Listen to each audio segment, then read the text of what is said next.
So the very first Playboy Club was in Chicago, and that started immediately. But Hugh Hefner bought the Playboy Mansion in LA. Does anybody know what year that was? Anybody? Anyone? It was in 1971. And the reason that he bought the Playboy Mansion in LA was because his very dear friend crossed over tragically at the mansion in Chicago. He was a director. I can't remember the gentleman's name right now. I want to say it was Butch, and I'm messing this up a little bit, but he crossed over tragically from an overdose. So Hugh wanted to get on out of there and go to LA, and so he did. They had a zoo there. It was known for their parties.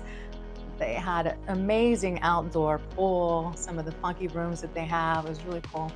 And to be invited, I know, and to be invited to these parties was like, it was huge, you know? We're going to the mansion, the Playboy Mansion. They would have different events that were themed, and Hugh Hefner would host different events for politicians. Donald Trump went to some of these parties.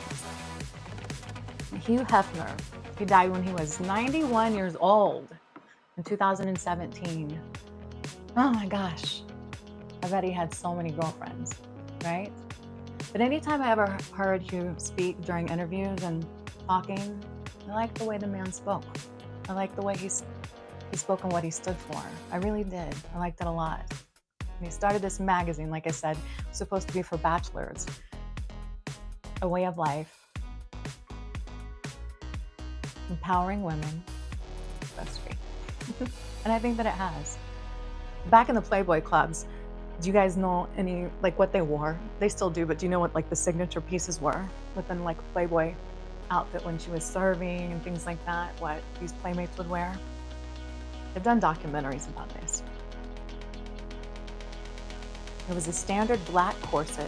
It was usually strapless. So black panties and some stockings like these, or like hosiery that were black, not snagged like mine was on the other side. And not pink shoes like these, but black pumps. She had a little bunny tail. She had little bunny ears, yes. She had cufflinks, and she had a bow tie. And they were very schooled, I'll use my language, very schooled on how to act with poise and elegance and class as they served the patrons that came into the clubs.